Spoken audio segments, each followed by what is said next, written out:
All right. Just under 10 miles from here. It's like a 15-minute drive. Is a very, very special place. How many of you have heard of Giant Rock? It's like the middle of nowhere, but this middle of somewhere has a story to tell, and I'm gonna teach your fucking asses about it tonight. Are you ready?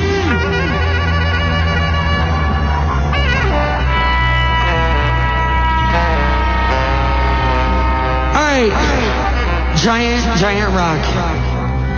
It's big. It's huge. It's ginormous.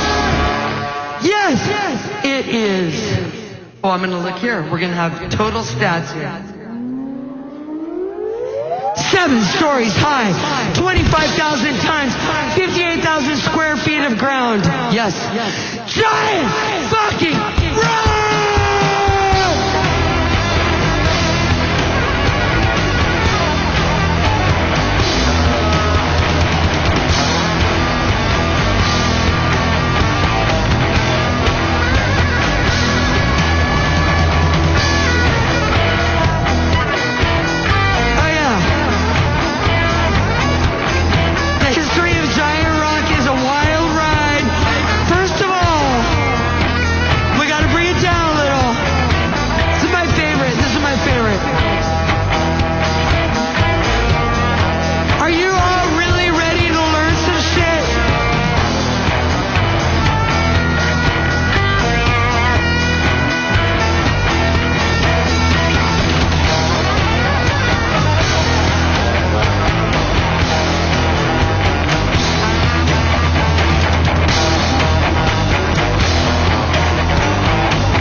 On the trusty travel website TripAdvisor.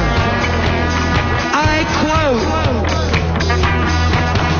quote, "This was a massive waste of time. My husband and I were visiting the Integratron, and we thought we'd drive out to Giant Rock afterwards. Big mistake. The dirt roads are bumpy, not paved. They're full of trash and not marked at all. Multiple times, we weren't sure if we were going in the right direction, if we were just randomly driving in the desert. Once you get to the rock, it's covered in graffiti. It smells like urine. There's litter everywhere. There was no cell service. It seemed unsafe. There's lots of cool stuff to see in the area surrounding Joshua Tree, but this is not cool. Definitely skip going to Giant Rock." Well, Mrs. Willoughby, Ohio, TripAdvisor shit. I say, fuck you!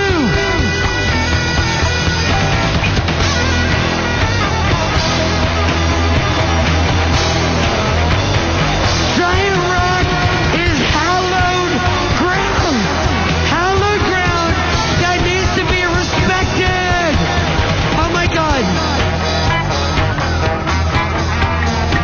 For many years, the Indians thought Giant Rock was a sacred spot, a sacred fucking spot. And Miss Willoughby drove out there and it smelled like urine. Well, you know what? I say, you know what I tell Mrs. Willoughby?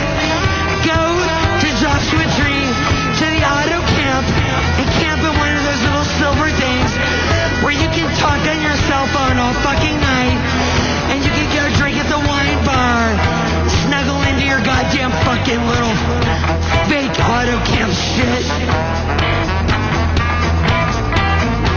What do you guys say? Fuck you, Mrs. Willoughby! Fuck you!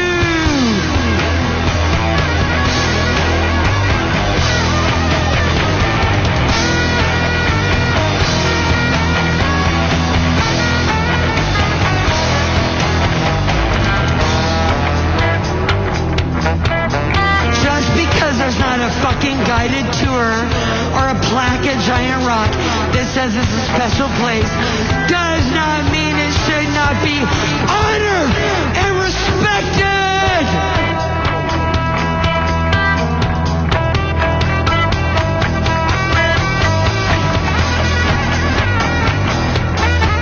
Giant Rock is a place where extraterrestrial aliens from Venus chose to telepathically communicate with humanoids. A sacred spot! It was also the site of 17 annual interplanetary spacecraft conventions. At one time, 11,000 people came out to Giant Rock to look for aliens.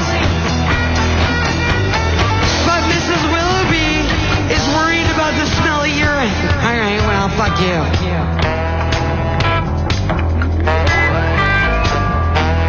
All right, so now I'm going to teach you some shit tonight. Are you ready? Are you ready? Are you ready?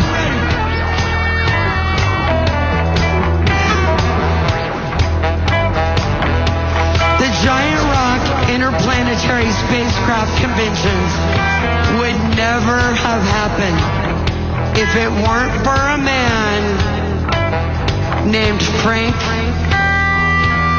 Kreitzer. I know you thought, some of you know-it-alls thought I was going to say George Van Tassel. We'll get to him later. But Frank was the first one. Frank was the first one. You see, it all started with Frank. 1931, German immigrant Frank Kreitzer left his home in Virginia to come out west in search of gold. He arrived at the giant boulder, otherwise known as Giant Rock, over 90 fucking years ago, by the way. And it was there that Frank set up camp. He filed a mining claim. He needed living quarters. So he did what anybody would do. He blasted dynamite under the fucking rock. And he made a living room, a bedroom, you know, like 30 feet by 20 feet wide. Now, enter George Van Tassel. George was a friend of Frank's. He would come down. He liked to hang out with Frank, sit around in the underground, under the rock, talk about innovative inventions and metaphysical science. So, you know, Frank's having George over. He's hanging out. He's like paving roads. If you've driven out to Giant Rock, Frank paved that road. He was an eccentric, but people thought he was, you know, kind of interesting. His underground home and unique airstrip were even featured in a family-friendly LA Times article in 1937. A few years later, though, things went south. They went very south.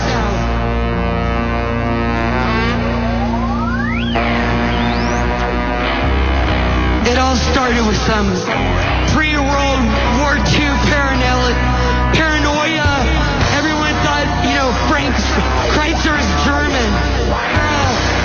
What the fuck is he up to out here? There was whispered rumor that he was a Nazi spy. People started not to trust him.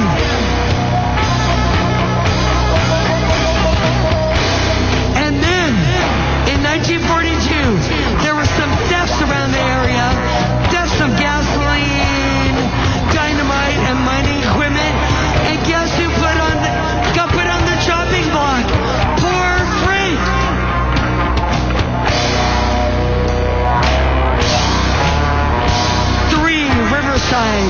County sheriffs had some questions for Kreitzer. They came out to visit him, and they're like, what the fuck are you doing? And suddenly, 70 pounds of dynamite accidentally exploded, and it fucking blew Frank up. Frank died. Oh God, it was terrible. So he died, Nazi or not. Evidence did not point to him because guess what? The gasoline, the dynamite, all that shit got found later in Joshua Tree. It wasn't even him. What the fuck?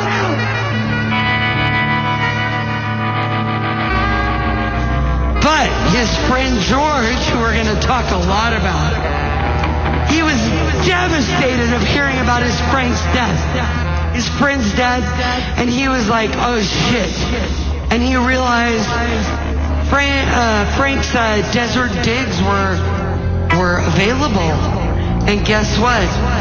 The desert was calling.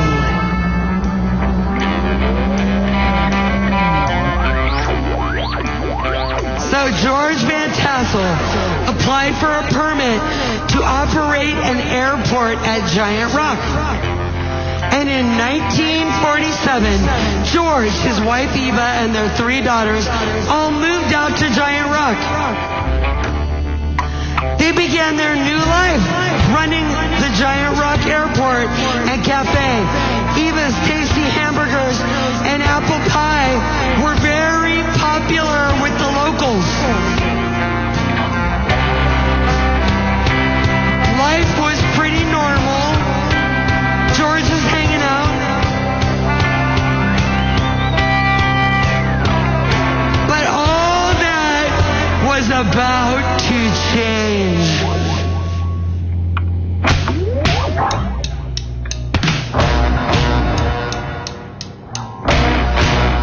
A few years later, George started hosting meditation nights under the rock, where his friends would come and they would try to talk to aliens. And guess what? It fucking worked.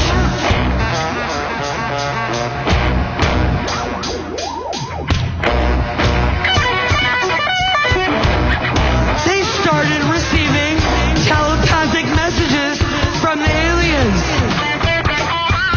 One night, George Van Tassel was even taken aboard a spacecraft that landed on his airstrip.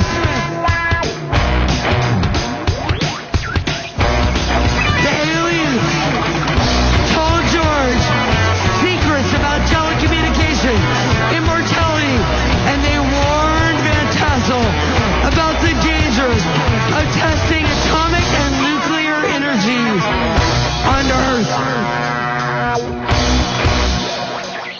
Did Earth listen? No.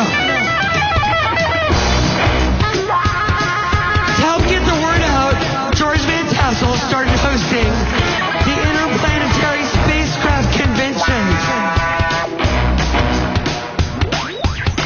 Thousands of people would come out, believe it or not. They would camp in the desert. They would look up to the stars. They would look for aliens. They would talk about contactees and shit that happened to them.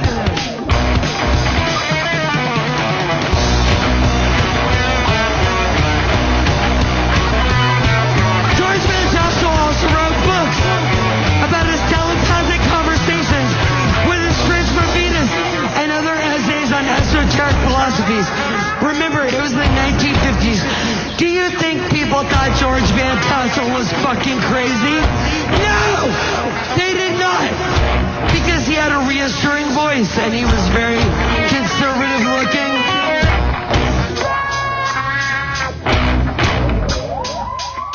He appeared on over 400 radio and television shows. He gave 300 lectures talking about like what he had done. And you know what? People believed him. You know why? Because people wanted to believe. Do you believe? Do you believe? Yes.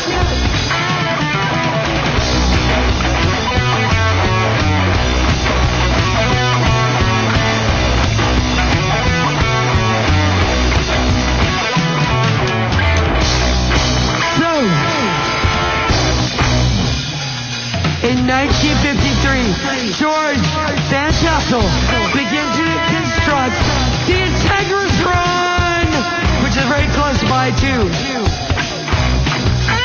The design plans were given to him by the aliens from Venus. But we won't go into that story right now. That's for another show. This show's about giant rock.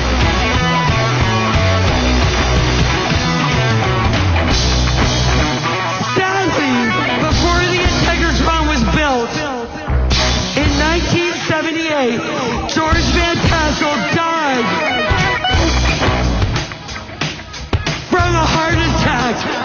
It was very weird because suddenly the blueprints were gone. Everything was gone.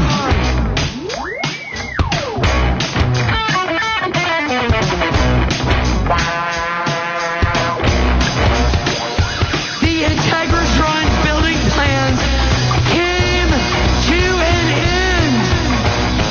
An era came to an end.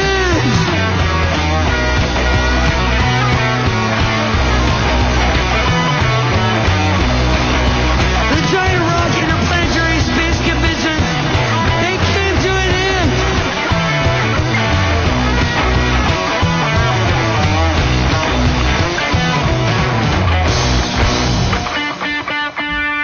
All right.